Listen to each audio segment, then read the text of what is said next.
We live in a day that every sort of crime has a cyber component. You need to have the full view to understand this. It's almost one key word for me, and it's money. Our goal is to really understand how effective we are on the front line for our customers.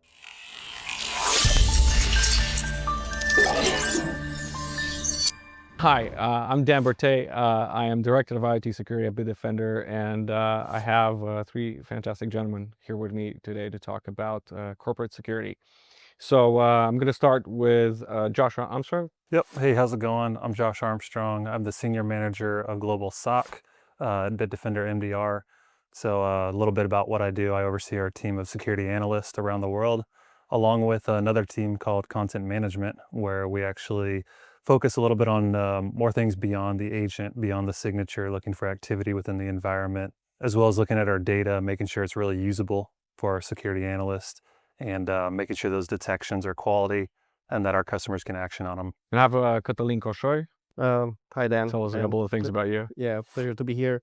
I'm the Chief Security Strategist for Bitdefender. I'm practically one of the dinosaurs here, been here for 20 years. It's my first and only job. So basically, I've been doing Bitdefender my entire life, my entire career. And throughout the years, I've been doing many things within the company, like research, development, fighting cybercrime, many things. You have a couple of patents too, right? I have a couple of patents too, but I don't want to brag. All right. We have Tyler Baker here. Awesome. Yeah, thank you for having me. I'm really happy to be here and to talk about cybersecurity as a whole. Tyler Baker, the Director of Global Security Operations within the MDR service. Been with Bitdefender about 6 years now, part of the MDR service from the beginning. My background, I'm going on 21 years of intel analyst operations within the Air Force, supporting counterterrorism and counter-narcotic operations globally. Different world that I came from, but really happy that it brought me to cybersecurity in this world, and it's been quite a journey so far. So Thanks for your service. thank you for your support. Awesome. So just before we what's the favorite ChatGPT delve into into the rest of the thing, let's just get the couple balls rolling here. So I'm interested in your backgrounds and how your backgrounds and your kind of diving deeper is a little bit of an image how that came to be. So do you guys want to go a little bit about how you ended up in cybersecurity and what kind of drives you, what motivates you to keep doing this work? So Tyler, you want to go first? So for me, it was my Air Force brought me here to be an intelligence analyst, and it was funny how as cyber became a bigger and bigger part of the military and national mission of the U.S., we started to see how Intel can support that. And so for my world, it was how can Intel benefit a cyber operation? How can it get you the critical information that you need, the context, to help prepare operators both from an offensive or defensive side? So when they're going after these targets or defending at them, what information they need. And Intel is very important in that side of things. I think it kind of gets put into like let's just build a report and send it out to the community. But for me, it's how actionable you can make it. How can we turn Intel into something that an analyst can use to go hunt in an environment, or help a customer with understanding a vulnerability or a certain threat actor out there and how they're evolving their techniques. Intel can play a critical role into that. And so to me, that was my passion. That's where I really felt like it brought me into cybersecurity. And then I started to go, all right, I want to defend, I want to help, I want to benefit our customers beyond just the military, the government side. I want to see how we can defend our civilian side of things.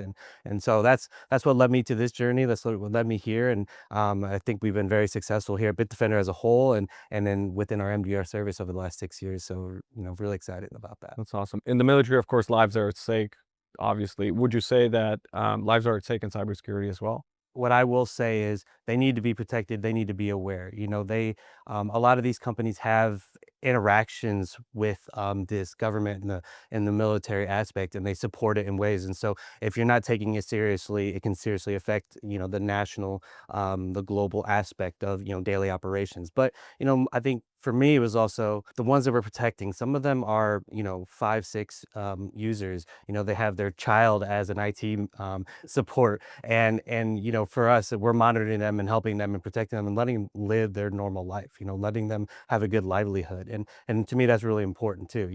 We take it very serious on the government side of things, but sometimes it doesn't seem as serious on the civilian, and it is. They're seeing a lot of threats and attacks day in, day out, and not everyone is trained to deal with it like we are. And so, I really like that we're there supporting them, that we've created technology to do it, but then we also have services on top of that to guide them, to help them to elevate their skills that they may not have, because it's just not something they focus on. They want to be the doctor, they want to be the veterinarian, they want to be a software developer. They don't really care about the security side of things. So, And I'll add to that, when you ask that, I kind of think we obviously monitor a lot of different industries, right? And I always think about the hospitals out there. People are on life support or on different machines, and if for some, awful reason it gets attacked and some of that gets shut down, that could affect their life, right? Medically. So I do go to that side of things as well when you ask that question. So, And you've also been with Bitdefender for some 6 years, yeah. right? So I'm 14 years this year, so it's a long time, which kind of helps understand. It could be a mistake, a fluke, or is it just that it's the people that I get to work with? In my case, that's it, right? I've been fortunate to join the company a long time ago, and I've kept with the company just because it was the people that I get to work with and the kind of work that we do. And it's kind of naive in a way, maybe, if you want it, but I do have the feeling that in some ways we're saving the world. We're a force for good, and that keeps us going for sure. And so to that effect, the most senior here is Catalin, and what are you, senior? I'm curious of how it evolved for him over the last few years, just because it's been for Yeah, so long. yeah. I guess I was one of the witnesses of the how cybersecurity or how threats evolved in time. So when I started in Bitdefender, I started as a developer in the anti-spam team. So basically, the threats that we have back then were like spam, viruses, classical viruses, nothing spectacular. Um, yeah, they were starting to be motivated by financial gain, but we still had those viruses that were just deleting stuff from the computer. And we had the classical eBay scams where people were selling stuff, but in reality they weren't sending any products after all. So I started as a developer, then I started doing research because I was also at the university. So I was studying artificial intelligence or machine learning. So I started to apply that in anti-spam detection. And then I started to notice that cybersecurity is a lot more than that, okay? And I started to see new threats coming up. We started to see advanced persistent threats.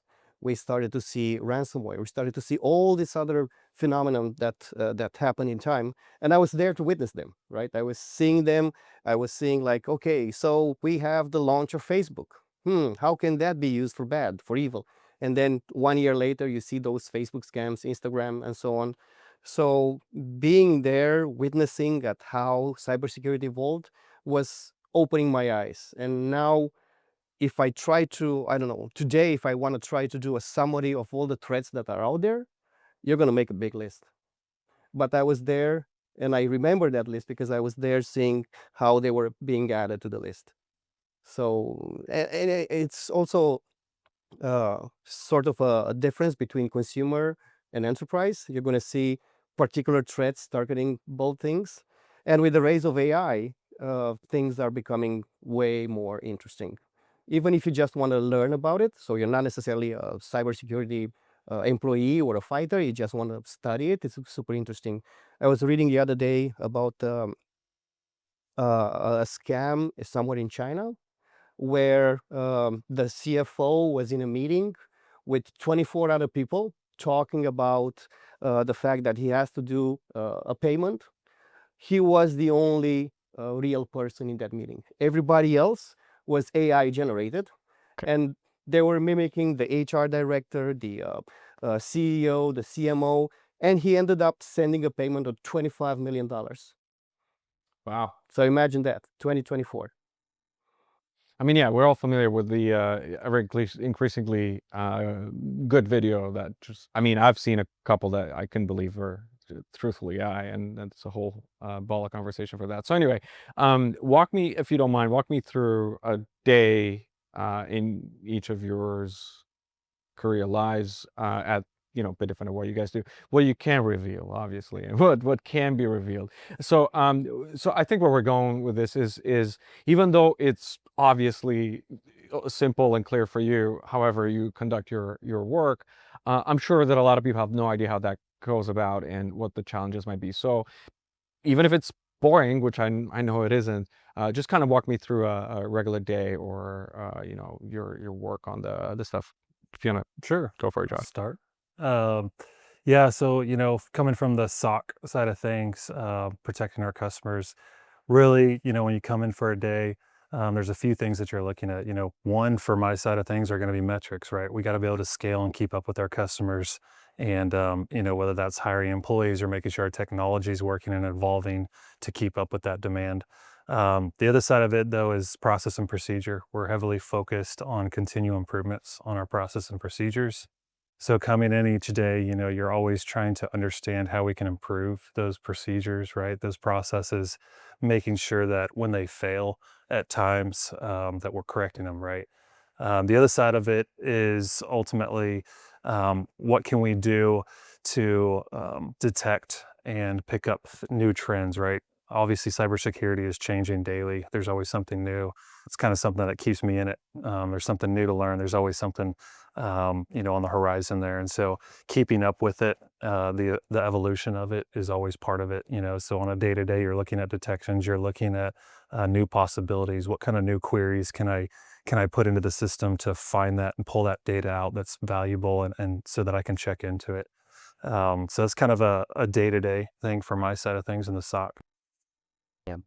Yeah, and from our the MDR world, our goal is to really understand how effective we are on the front line for our customers. And to do that, we're like Josh mentioned, looking at our process and procedures, making sure analysts have everything that they need to be able to do the job. But also looking at the data and are we needing improvement in certain situations? Do we need to add technology? Do we need to improve our EDR, XDR capability? Do we need to ingest third-party logs? All of that goes into how effective an analyst can be. Because, number one, we're there to support the analyst, which means that we need to give them the context. We need to give them the data. We need to give them the intel to be effective at their job. Because if they are, they're going to respond quicker. They're going to reduce dwell time. And, ultimately, that's really what an MDR team is really there to do day in, day out, is reduce the dwell time of attackers. Because prevention, although we are absolutely great at it, we are very capable at preventing a lot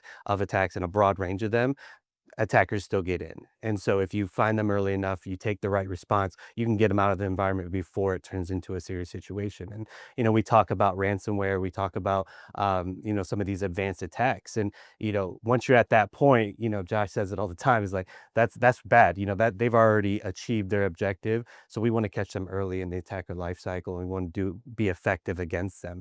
And customers that see that and get that from us see, man, I had no downtime. I was still able to operate. And that's really the key for, I think, Bitdefender as a whole, the technology that we've built over the last 20 something years, but also the services arm of it. And, it's like, we take it seriously, and our analysts take it to heart too.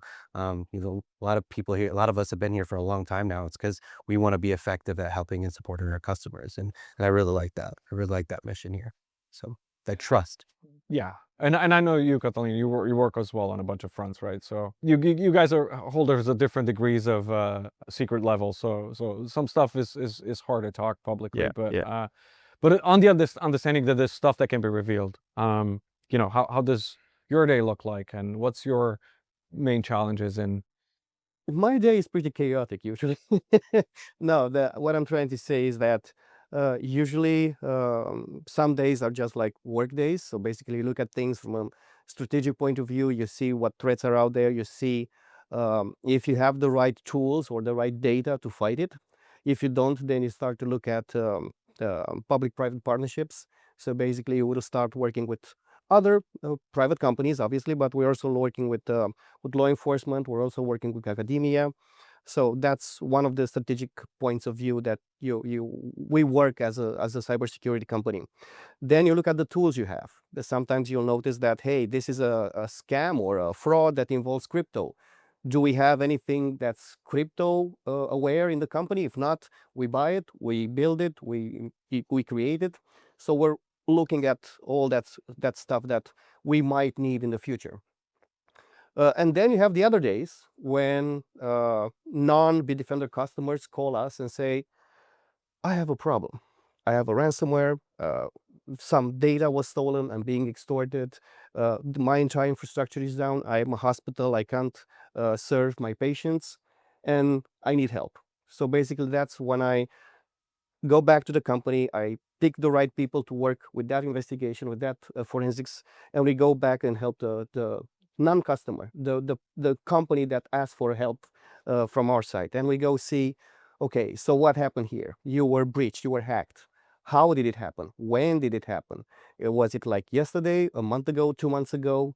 Okay, now that we know you have the situation, we also have to find out when and how it happened. Because if we don't find that, even if you put your entire infrastructure back up and everything is functional, if you don't know the initial point of compromise, you can easily be compromised again. Yeah. So we have to do all that kind of work, and it's around the clock because there's businesses that are not making money or losing money, or they're like in the case of hospitals or other critical infrastructure, they can't really serve their goal. So basically, yeah, that's like the evenings, nights, weekends. And at the end of the day, when it's like over, like, I did something good today. I feel that's a common feeling that Yeah. I hope we all share for sure. So kind of moving on, I'm trying to understand.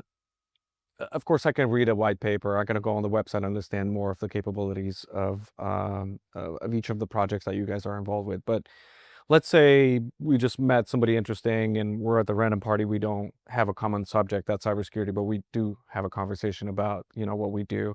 What do you think is the best way to explain and express what you guys are involved in and what the ultimate value is in this space? So you guys are obviously catering for, and this is the subject of our conversation, helping the enterprise, right? So I'll just let you kind of walk me through what you see the value and the points are. I mean, even though they're obvious, again, they might not be obvious for somebody we just met. So if you don't mind, do you want to start? To kind of talk about that, like what number one, we're the front line. We're there to be in front of the attack, to understand it, to recognize it, and then respond in the right way appropriately. And what that means for our customers is that we're allowing you to have, we're reducing your business risk ultimately for you. So knowing that you have someone there that's going to investigate, look at it, that's a benefit. Not a lot of organizations have those capabilities or have the process and procedures of the people or the technology in place to be able to deal with it day in, day out. And so, when I talk to them, and trying to get it over there, like, we're the first responder. We're going to be there listening, watching, interacting, and figuring out what we need to do to protect you as a whole. And then ultimately growing our capabilities. How do we take the information we get and pull it back into our own technology to make ourselves and improve the way that we're detecting, building detection engineering, understanding these attacks and attackers to make sure that our technology is ever evolving. And so that's ultimately what I kind of focus on. But Yeah, I mean, it's almost one key word for me, and it's money. That might sound funny. And I say that in the aspect of, when you build up a company, let's say you start up your own company and you have you created this thing, right? You don't want somebody else stealing that. And so for us, it's protecting that for the customer, right? It's protecting your files, your proprietary information, so that business can continue to run. And from our side with managed detection and response, it's the response piece for us, is allowing our people to continue doing their day-to-day from their end, and we can do ours. So us responding for them when there is a threat inside, right? And letting them know when there's that threat so that they can act upon it if need be. Maybe, somebody touches some files that have social security numbers on it or things like that, right? That are very important, letting them know that. So it's kind of a key factor in all this, right? Is that side of things for me. My turn? I mean, you're more of a resource, I believe. Okay, Your role okay. is more of a contribution there, I guess. Yeah, you the say? idea is that I think what we're trying to provide to our customers is safety, peace of mind, so to speak. But actually it really breaks down to trust, because the relationship between our customers, it doesn't really matter if they're companies, large enterprises, or just consumers, is that we are trying to be a trustable partner for them, right? They choose us because they trust us, and that trust is built through all the things that we did in the past, all the things we discovered, our independent test, our results, and the fact that we protect them in any situation that might show up. Obviously, we're not a perfect solution, right? Nobody has a perfect solution, but we do our best to keep our customers or our clients or our partners safe. With that effect, and I hear about the money. Obviously, it's a money saving operation if possible. It, whoever's going to watch this in a year from now, maybe some of the challenges that we're facing now are going to be, well behind us, and they're going to be different. But I was curious if you could share some of your just more recent or more interesting findings or challenges that you faced in the progress. Anything that would be fascinating that you'd like to share and that you are actually able to share either.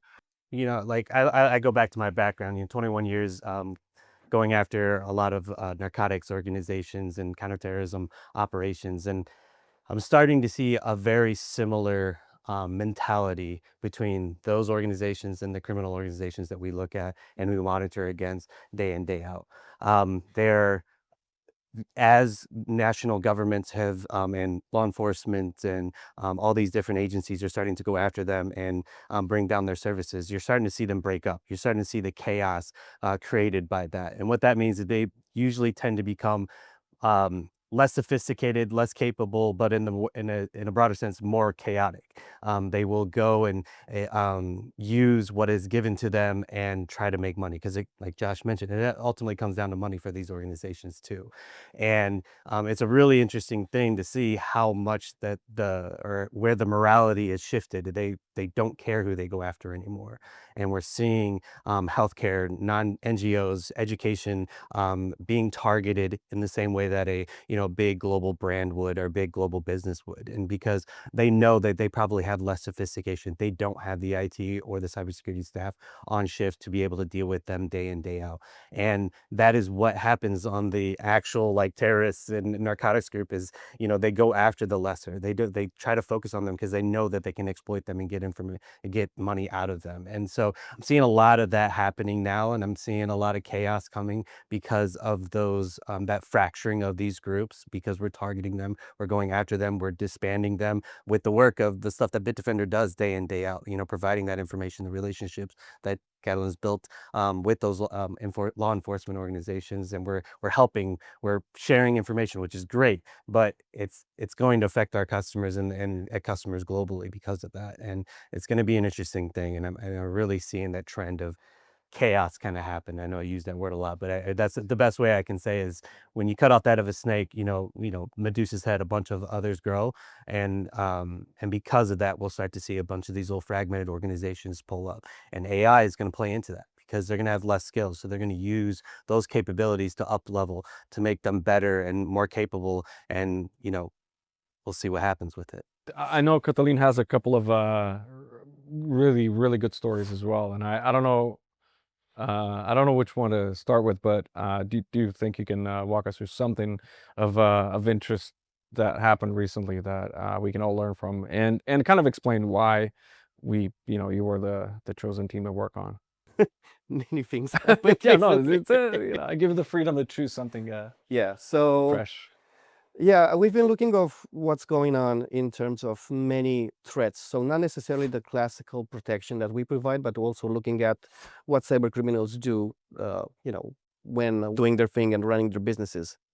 So we noticed, we took a look at the ransom revolution in the past years, how it evolved and how it actually operates right now. But as we know, there's like 33 or 34 years since the first ransomware that actually existed, was initially created. And in time, things progressed in terms of, while some time ago, maybe the coder of the ransomware was maybe doing some mistakes in the cryptographic algorithm, and cybersecurity experts or mathematicians were able to crack that and provide a decryption tool without the need for a payment. These things don't happen anymore, right? So they have very good coding. They know exactly what they're doing. We know that it's about 75% of the victims that actually pay, because for them it's easier to pay than not to pay to It's to continue the business. Yeah. large number, actually. So they also have this as a service in order to scale up. So basically, you have the initial core group that's going to do all the coding and the infrastructure, and then you're going to have the affiliates, right? You're going to have the affiliates that are the ones that are actually doing the infection, the negotiation, and so on. And they do split the profit, like 25% goes to the coders, 75% goes to the affiliates. Now, to the interesting part. Okay, so we're talking about 2024 and 2025. There's some actors out there who target, let's say, smaller companies, like 25 or even less employees. And once they enter the organization, they archive all the documents with the password. And the ransom note is, if you want the zip password, you have to pay me $3,000. This is not even this is not even cryptography. Yeah, it's not even. They all pay. They all pay because it's cheaper and faster for them to pay instead of, I don't know, talking to somebody or brute forcing a password, or, I don't know, waiting for police to arrest the guy and so on. So if they keep paying, obviously for him or for them or whoever these attackers are, is not a big deal, because they're just, archiving something. This is going to continue. This is going to continue in 2025, archiving documents with a password. Let's rank them a little bit. So what do you guys think is the the biggest threat for 2025 and beyond? What do you think is something that people should have a conversation about moving forward? What's our opinion about the landscape? So from my side, things that we have been seeing towards the end of 2024, using legitimate tools to get into an environment, for one. And I'll give you an example. A lot of companies use Microsoft Teams, right? And you might be on Teams and you'll get a phone call and it says IT support, right? Most employees might click on that and say, hey, how's it going? And the guy says, hey, I'm IT support. I'm here to do some updates on your computer. Okay, sure. Can you install this program for me so I can access your computer and read the updates? Go ahead. All that stuff kind of goes to unnoticed, right? They're legitimate tools. They're giving them access into the environment. And as soon as this person has access, now they can do what they want, right? And so it's really important for a managed detection response side of things to be able to see that activity past, those legitimate tools. But the other side of it, ransomware is obviously huge. The other thing we're seeing with ransomware now is that they're exfiltrating the data. So they're pulling the data off and not even encrypting it now, right? What they can do with that data now is they have it, okay? They can sell it if they want. They can ask you to pay me for it. And some other trends are, kind of extorting somebody. So you may have personal files on your computer, personal photos and your stuff, right? If we're not protecting you at home, they might come after your personal information. And once they have that, they might use that to try to get them to pay you. Like, hey, if you don't pay me, I'm going to release these photos. I'm going to release these personal emails out in the world. And so some of that's starting, I think, more of a trend is kind of what we're starting to see from the SOC side of things. Is that something that they would use against, an employee of a particular organization to try to penetrate the... For sure. That, and maybe even use it to try to get them to give them files. Right. Or the reverse. Hey, I'll pay you a little bit if you go and give me those key files to your company, so now I have them, right? So that's another kind of spin on it, is I might pay you some money. That's an incentive for you. Right. If I give you this much money, will you give me that file? Right. And then I can take that file and make however much out of it. So I think we're starting to see a little bit more of that coming into 2025.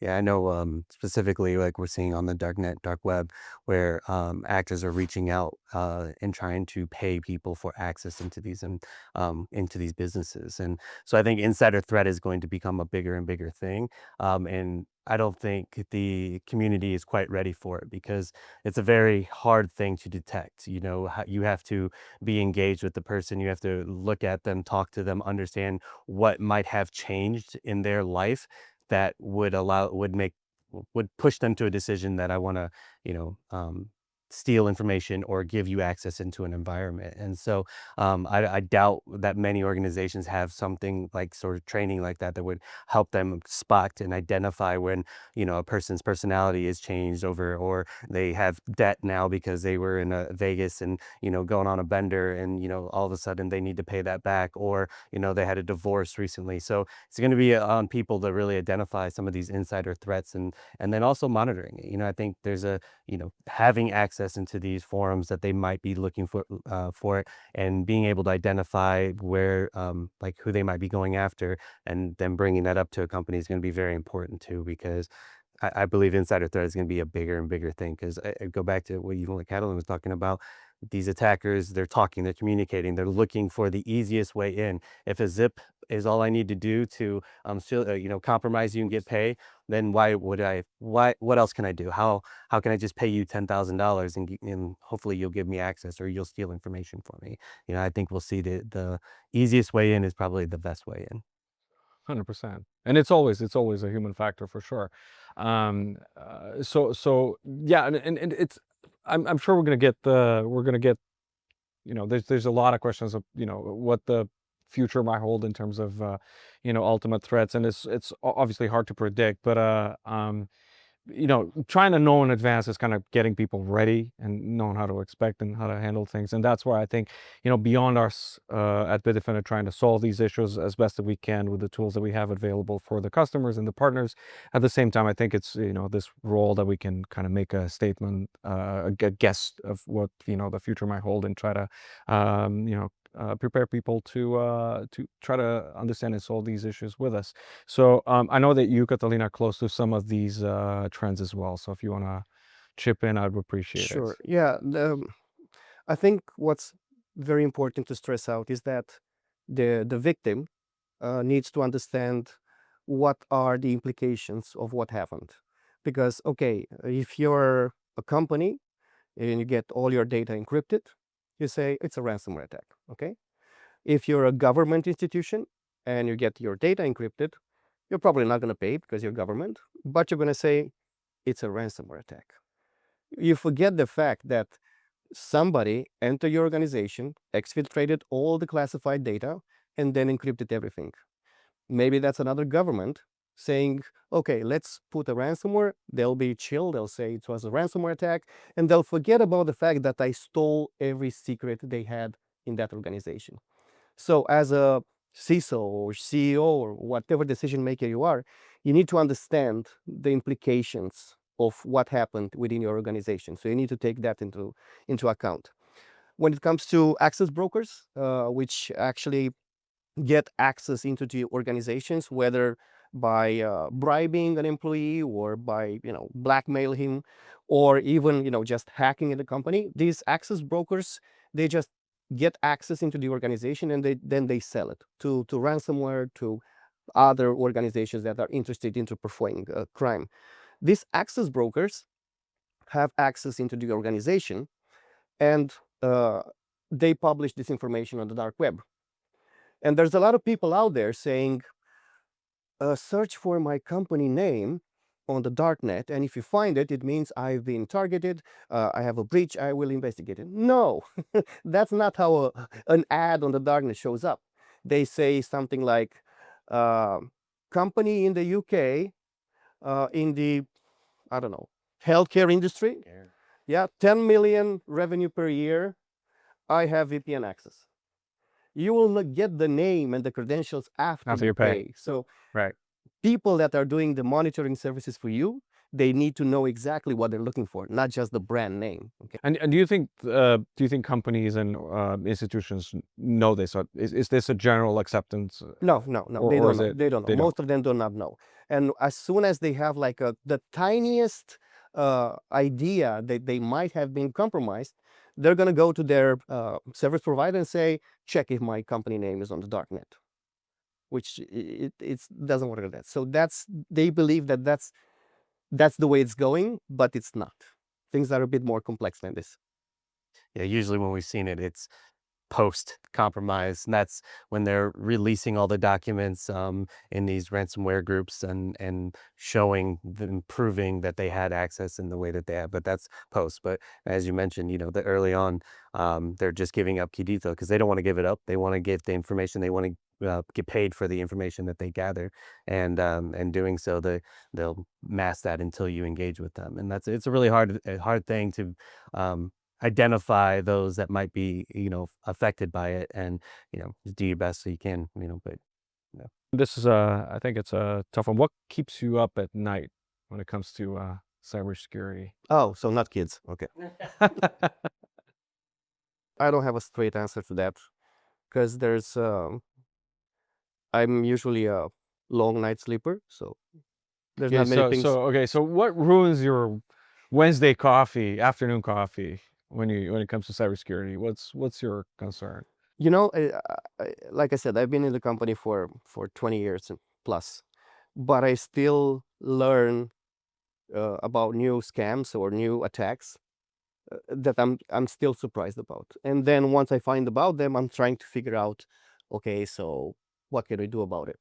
Recently, a friend of mine was telling me that he started receiving threat messages, because somebody borrowed money, a lot of money, and they gave his credentials saying, call this guy if you need to reach me. So let's say I'm borrowing money for somebody and say, if I'm not paying, call Dan.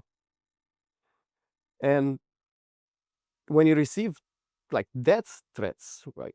I know where you live because they also provide the address. You live here, this is your family, you need to pay up. And the person that has no implication into this, he will pay because he's afraid. Okay, so what's the alternate? Like, okay, so yeah, the chances are person's gonna pay. Hopefully, But that's you gonna see make why this will keep you up. 100%. And so that's gonna make hopefully the problem go away. You're paying whatever. What can somebody do in case they don't want to pay? What's the In alternative? this particular case, that you definitely need to involve police, because it's not even cyber. It's not even cyber, right?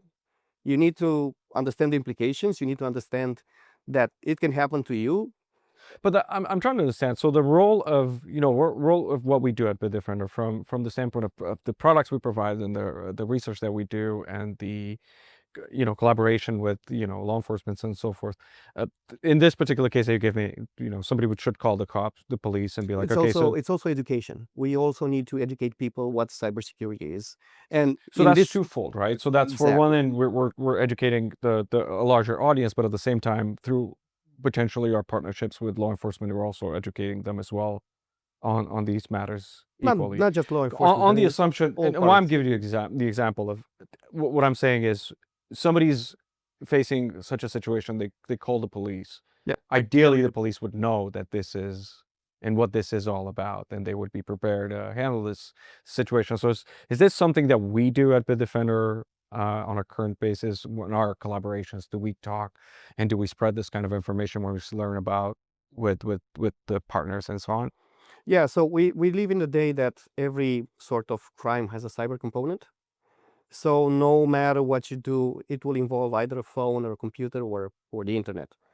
And working with law enforcement allows us to have the full picture of an attack. So us as engineers, we're going to see the technical part of it. The police will see the criminal part of it. And together we can have the full picture. And this is a twofold process. I mean, we educate police on the cyber part, but they also educate us on the criminal part. And I'll give an example. A couple of years ago, I was having a conversation with somebody from law enforcement. And the main topic was, what's the top one threat? Number one. From our perspective, it was ransomware. We saw ransomware everywhere. We know there's a multi-billion-dollar business. So my answer was immediately ransomware. The police view of it was business email compromise. That's the number one threat. The thing is, we have our telemetry, so we saw ransomware. They have victim complaints, and they saw business email compromise. Two different views, but if you talk to each other, we want to understand. Now police knows ransomware is important, and now us as a security vendor, we know business email compromise is important. So you need to have the full view to understand this.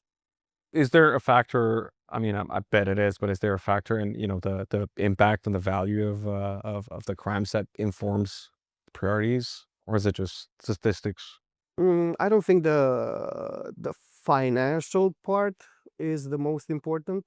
I think it's the number of complaints, the number of cases. So if it's just one victim and it's extorted for 1 billion, and then you have 100 victims being extorted of 1 million, where do you look?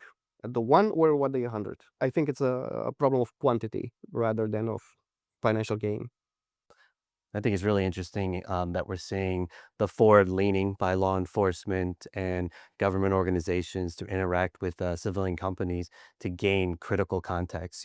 For a long time, I would say, 10, 15 years ago, they felt like they knew everything. They had all the access that they possibly did. But we're seeing cybersecurity companies become very important and have a lot of very great data and access that it would take law enforcement or other government organizations a long time to replicate. And so working with them, partnering with them, sharing information is benefiting not only the government organizations, but people as a whole, because now they have an understanding. Now they can reach out and go, hey, can you help us with this investigation? Can you use your resources? We saw that you already put out a blog about this. We'd be really interested in you coming and talking to us about that. So that relationship that's being built is really helping turn the tide against these criminal organizations. Now they can't hide in different areas that maybe the government isn't looking because they don't have a priority. They don't have the funding to go after it. Cybersecurity, these companies, we're looking everywhere because we're protecting our customers. We have global footprint that maybe some of these organizations don't. And so we have great data and capabilities that they want to tie into. And then I've seen that evolve.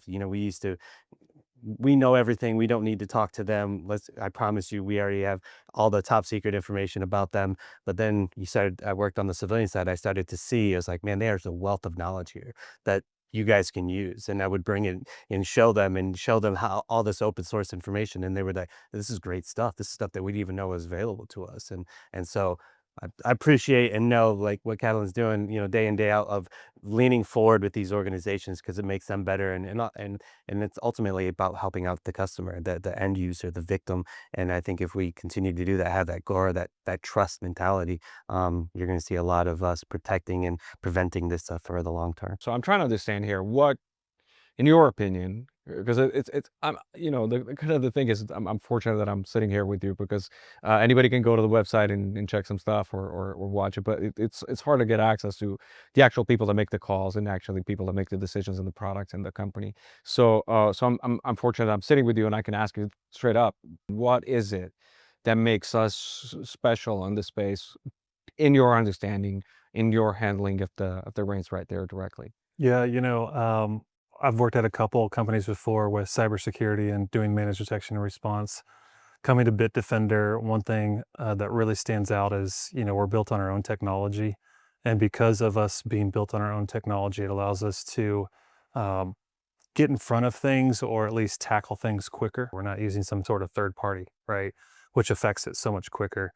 And, something else we have with our managed detection and response team is knowledge bases on each of our customers. We do extensive knowledge bases. We're always updating our baseline for our customers. And so that allows us to see the changes that are made. Maybe you typically log in between 8 and 5, and then all of a sudden we see you log in at 3 a.m. Why are you doing that, right? And so we do a really good job of anomaly detection, staying on top of our baseline for our customers.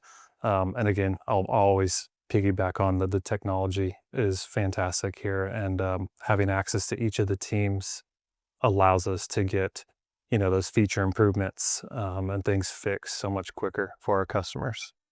Yeah, I mean, I really think prevention is key. Prevention and response together, and that's what we get here at Bitdefender. Our technology does an amazing job, because every tool you add creates noise, creates events, creates data that you have to investigate.